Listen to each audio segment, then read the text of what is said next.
Coming up, the first Afghan evacuees arrive in KC and a food fight develops over the new look KCI, laying to rest a slain officer amid mounting questions as to why the suspect in his killing wasn't already behind bars. Plus, is it a milestone moment? The police union says Kansas City now at the lowest number of officers in a quarter of a century. Also this week, new pushback over mask mandates. Welcome to the costume party. And vaccine requirements. Creates a division. It doesn't make us indivisible, it divides us. And before there was Ray's, Don Cholitos was the poster child for rebelling against masks. Now it's closing for good. There comes a time when a man has to draw a line in the sand.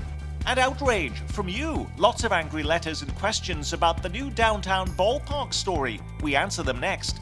Week in Review is made possible through the generous support of AARP Kansas City, Dave and Jamie Cummings, Bob and Marlise Gorley, the Courtney S. Turner Charitable Trust, John H. Mize and Bank of America N.A. co-trustees, and by viewers like you. Thank you.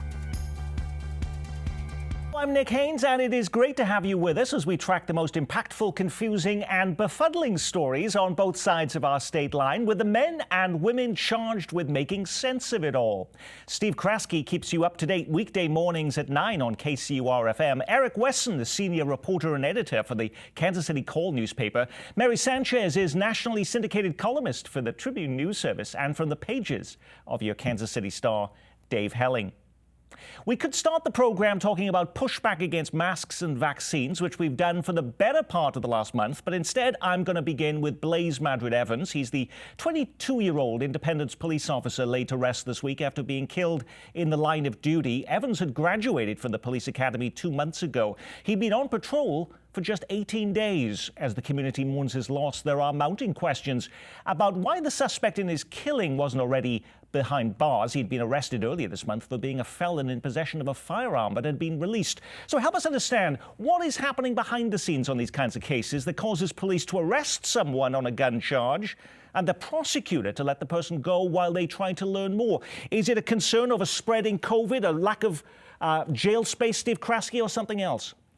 Nick, there's a lot of questions here. You're asking the right questions. The media needs to continue asking questions about what happened here because it's confusing and it's unclear. What we do know is we saw something very unusual here, that in the wake of the shooting of this officer, you have the prosecutor's office and the police department issuing a joint statement basically saying, yes, there were communication problems connected with this case. We need to get some stuff figured out. You don't see that very often, Nick, and that begins to signal to me that they know there's some culpability here.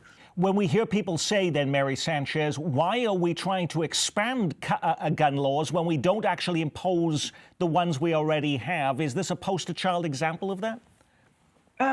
Probably not, because part of the problem is there's so many other factors involved with the criminal justice system.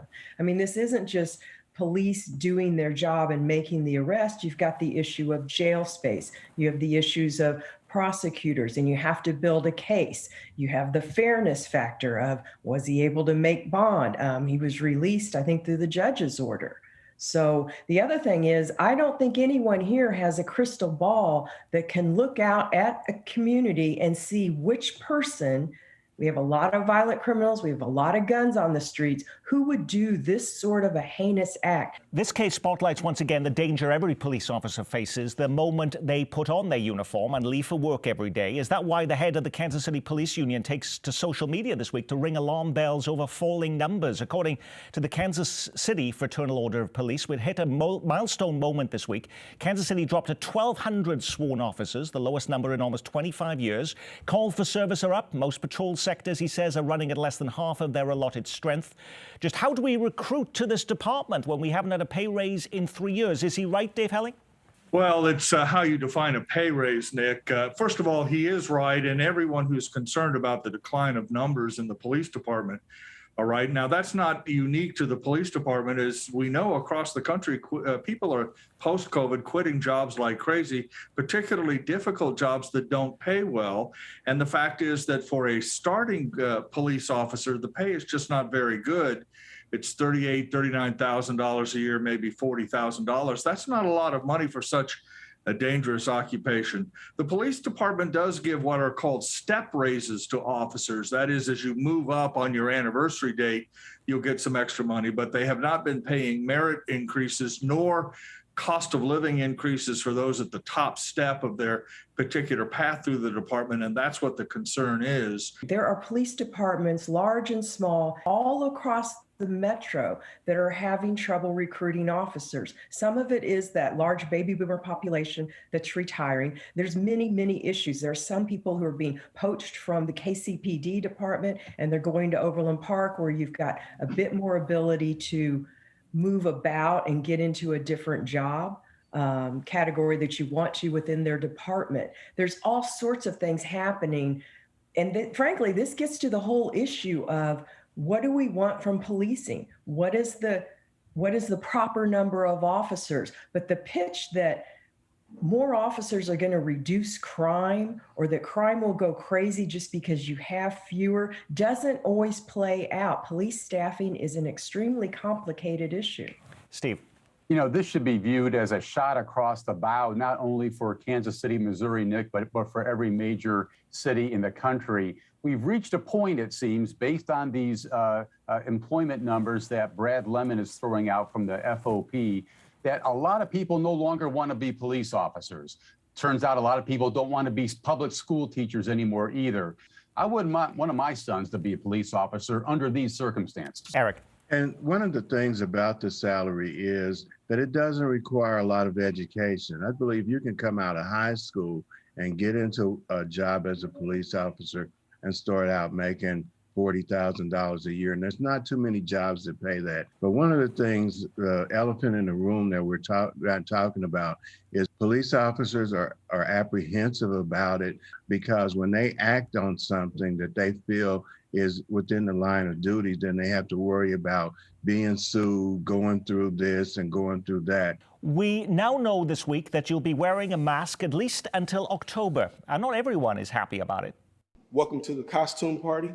Just one of the citizens speaking before a hearing on whether to extend the mask mandate in Kansas City this week.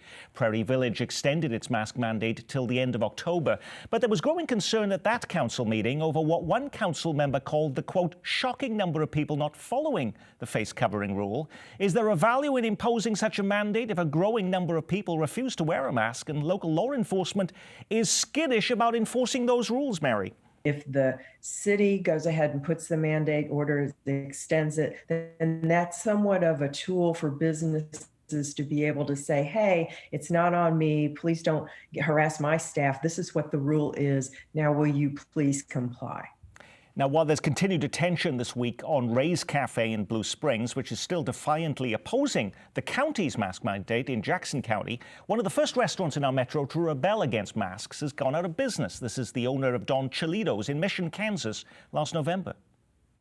I've never been one to be part of the crowd. I don't float with the flock nor hide in the herd.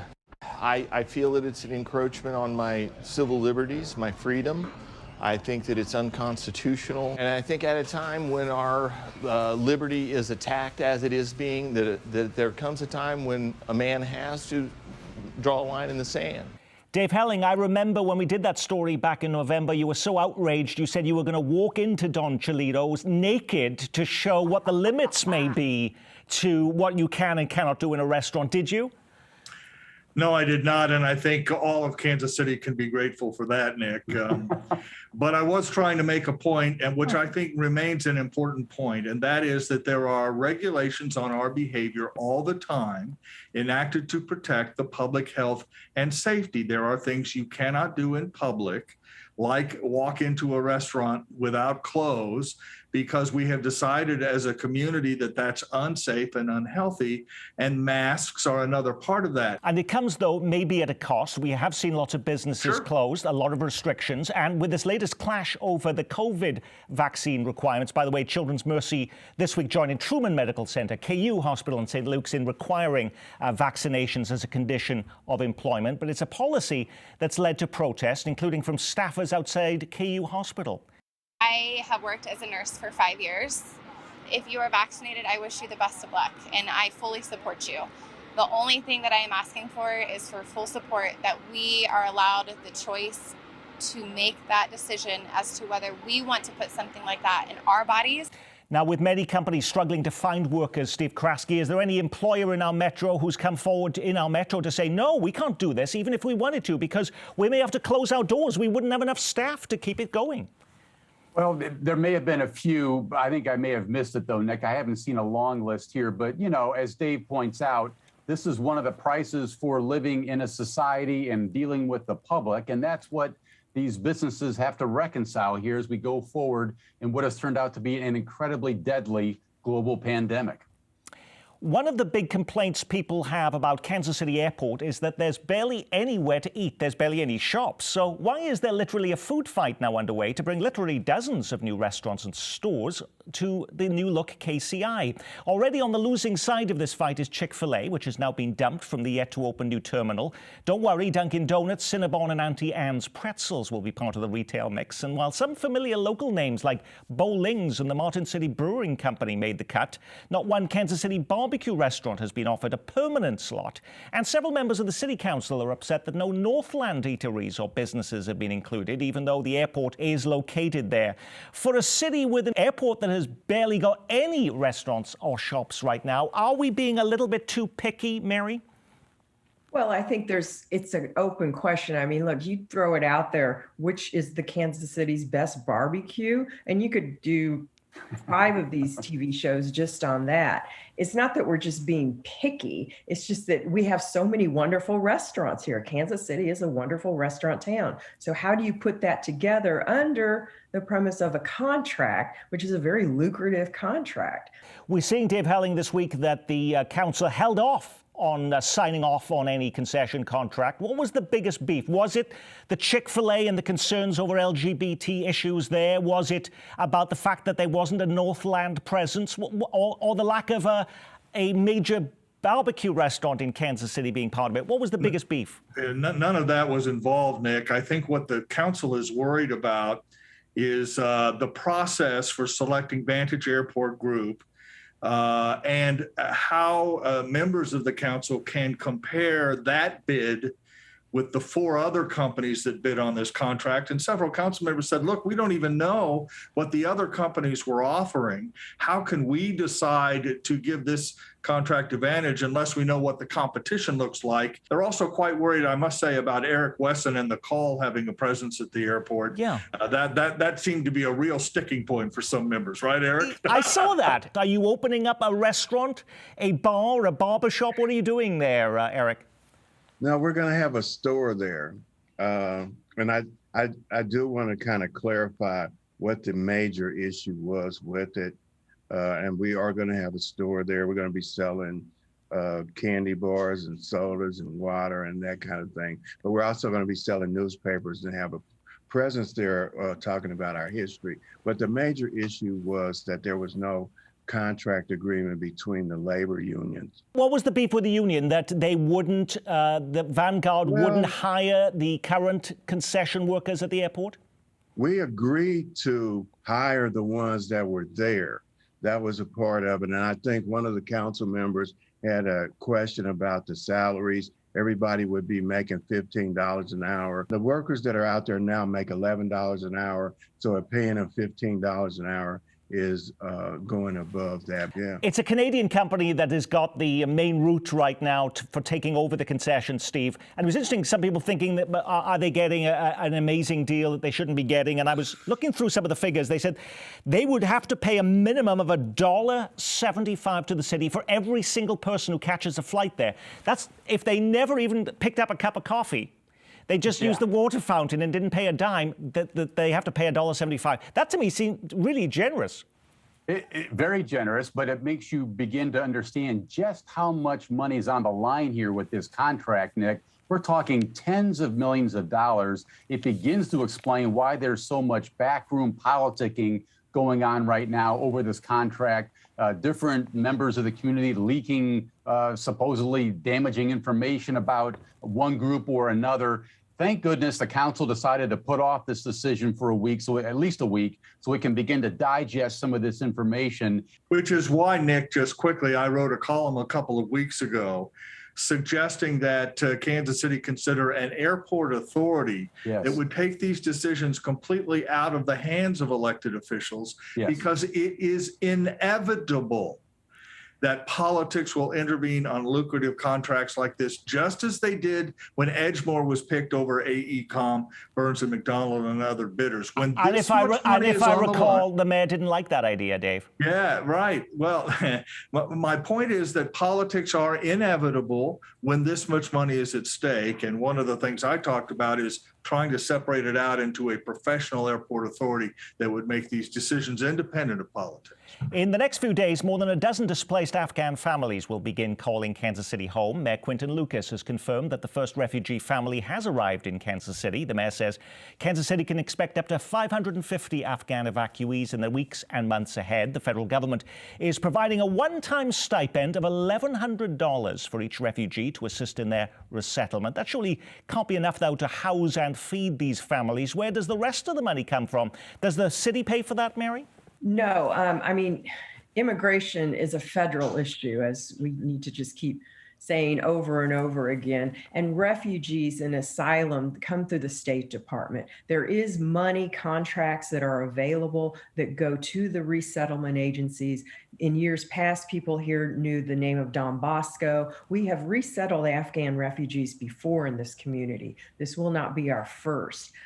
So there's a lot of contracts that go that manage that. There's a lot of cooperation with the city, however, for lower income housing, frankly, making sure that someone has access to a job. There's just a lot of moving parts to helping people, frankly, just restart over. And you know, and by contrast, in the Black community, the optic was we saw the Haitians with Border Patrol officers with whips on, handling that situation in a very aggressive manner. And then on the other side of the page, you see where we're rolling out the red carpet for people from Afghanistan. And even though they said they're vetting these people, we don't know if they're sleepers and 5 years from now they come in and start blowing up buildings. So No. it's really Eric, kind of a... asylum and refugees are some of the most vetted. You do not reach that status without a lot of background and paperwork. I mean, it's not an easy one. Okay. I actually did write about the Haitians. I used the term slave patrols. It was Yeah. mortifying to watch what happened at the border over the weekend. And now you're seeing even high-level people within the federal government who are resigning. The envoy did. Let's take a look at some of these numbers, by the way. Missouri is slated to take in around 1,200 Afghans, according to the Associated Press. That's the 8th highest of any state and is larger than the number of refugees heading to New York and Florida. Kansas is expected to receive a little less than 500, while Governor Laura Kelly has welcomed their arrival. The president of the Kansas Senate, Ty Masterson, said he was concerned about COVID infections and security risks. Steve, can lawmakers in Kansas block refugees from coming here, or have states no control over this? No, they really can't, Nick. This is up to the resettlement agencies indicate to people in Washington how many folks they can handle. The states don't have any say, which is why you don't see Governor Parson raising a big stink about this, much less Governor Kelly, who has said, by the way, she welcomes these refugees coming to her area. Now, we talked about it last week, and you flooded us with comments and questions, some of them with total outrage. A new poll this week claims to gauge the public's viewpoint on a new downtown baseball stadium, according to Remington Research. Even if the Royals were willing to pay 100% of the costs, 37% would support it, and nearly half of Kansas Cityans would oppose it. This is supposed to tell us that Royals owner John Sherman is totally off base with floating this latest proposal. But how much credence should we give to this? And doesn't public approval change dramatically, even over very short periods of time, Dave Helling? I will tell you that we broke the story of the poll, and I talked to the person who conducted it.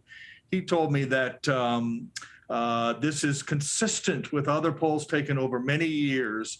People really like Kauffman Stadium. The bigger challenge in Kansas City, of course, is if you spend $600, $700 million of taxpayer money on a new downtown baseball stadium, you got to figure out what you're going to do for the Chiefs. And the Chiefs are going to want exactly what the Royals get. And now you're talking $1.5 billion. That is real money. But I really actually think, Eric, that is part of the secret. If the Chiefs said, OK, as part of this tax agreement, we're going to go to voters and we will put a roof over Arrowhead Stadium so we can host the Super Bowl here, wouldn't you see a change in the approval ratings and the opposition ratings? Yeah, that would be a change to that. But not only that, but if he starts saying, hey, the new Royal Stadium will look good next to the Legends or someplace in Wyandotte County, I think that would change public opinion. This is a long road here, Nick. There's a lot of moves to be made here before we figure out what we're going to do. One of those moves very well might involve another bi-state tax. We haven't seen a successful one since Union Station, of course, back in the day. But boy, the irony here is pretty rich. We just talked about KCI. We didn't want to let go of KCI and the convenience. We don't want to let go of Truman Kauffman Stadium and the ease of parking there. A lot of people in this town are deeply invested in the idea of the benefits of a downtown stadium. We should at least hear the arguments before we jump on firm conclusions. We heard from our own viewer, Robert, who wrote to us to say he was outraged by last week's conversation. With an economy in peril, you and your panel should be ashamed of entertaining such a proposal, particularly with homicides increasing, more citizens forced into poverty, and a growing housing and homeless crisis in this city. Mary Sanchez. I think you could remind Robert gently that how you pay for those things is that you have a strong tax base and you work with your municipal government to place things like this in areas that can also incentivize development. I mean, one of the strong things about a downtown stadium is its proximity to the east side. And that talks jobs. I mean, that speaks to new housing. That speaks to a lot of things that are definitely on that viewer's mind for good reason. And can I just throw in quickly, Nick, if you look at the breakdown of the poll that we reported on, there's actually the most support for downtown baseball comes from the African-American community because the blacks believe that they'll actually be able to go to a game. Right now out at Truman Sports Complex, it's just difficult to get there. And there's some sense that residents closer to downtown feel like they'd have a chance to go if there's downtown baseball. I think but the other side of that, just quickly, is Independence and Lee Summit would never vote for downtown baseball. They like Truman where it is. That's one of the complications. Moving it back into the city is where it started. You know, it started right around the corner from the Call newspaper. And back then with the economy, you know, people had parking in their front yards. They charge you $1 to park or $2 to park in their front yard. So it was more of a connect to the central city when it was here in the city than it is out. Raise your hands if you ever saw a game at Municipal Stadium. We have viewers all over our metro who are doing so right now. Somebody just mentioned this, by the way, but we also heard this from Frank, one of our viewers. He says, if the city is opposed to paying any money towards such a plan, might there be a big push to lure the Royals over to Kansas, possibly to a new stadium next to the Legends and the Kansas Speedway? What do you think about that, Steve? I think, Nick, anything is possible at this point in this conversation. And what impact that would have on public support on the Missouri side, I think it would boost it a lot. We'll have to see how this plays out. And if we remember, Sporting Kansas City was going to go to the old Bannister Mall and then ends up going over to the Kansas side. So they did lose a professional soccer stadium over this sort of battle between both sides of state line and who was willing to pay for what. And Nick, when we did the tax to increase for the improvement for both stadiums, one of the underlying tones was if we don't make these improvements, then they can move the teams to other places. And people wholeheartedly voted that tax in. First of all, the teams have never threatened that. To their everlasting credit, they've never really said, build us or we're going to go somewhere else. And one other thing to add, Brother Kraske compares it to the airport. Remember, taxpayers didn't pay a dime for the airport. It's just people who fly there. There's no local tax investment. There would almost certainly have to be one for a stadium. Now, when you put a program like this together every week, you can't get to every story making the headlines. What was the big local story we missed? It was the week of the gut punch loss. It was also a week for celebrating as the newly named Kansas City Monarchs win it all. Park Hill South High School makes national headlines. A student posting an online petition calling for the return of slavery. Lots of news coverage over the past few weeks about a restrictive Texas abortion law. Now attention turns to Missouri. A federal judge hears arguments on a new Missouri law banning abortions at 8 weeks. It's one of the last cities in the metro with a ban on pit bulls, Overland Park voting to ditch that long-time law this week. Is that computer chip shortage easing? This week, workers at Kansas City's GM Fairfax plant back on the job for the first time in 7 months. And after being cancelled last year, the Plaza Art Fair makes its big return. Alrighty, Steve, did you pick one of those stories or something completely different? Well, I picked one of those, Nick. It wasn't the most consequential story in the list, but hey, hats off to the Kansas City Monarchs. What a powerhouse team. They won more than two of every 3 games they played during the regular season. They are a powerhouse, Nick. A lot of us looking forward to next season. Eric. I would say the same with the Monarchs, shot in the arm to help Negro Leagues baseball, but also Kevin Strickland's case still keeps getting intertwined in whatever legal finagling that needs to go on to delay that process. Mary. I went with the Monarchs. I just think it's a wonderful, wonderful facility. That stadium out there, it's accessible, and it's accessible on the price point too. And Dave Helling. Well, the cat wants to be involved in this discussion, as you can see yet again here. The commission created by the mayor to redistrict Kansas City is grinding away. They met on Wednesday, and there is growing consensus that Kansas City may need to revisit the sixth division of its city council and maybe go to just 12 in-district council districts. That's an important discussion that will dominate politics next year. And on that, we will say our week has been reviewed, courtesy of Mr. Up-to-Date, weekdays at 9 on KCUR-FM Steve Kraske, syndicated columnist Mary Sanchez of the Tribune News Service, from the Call Eric Wesson, and from your Kansas City Dave Helling with his cat.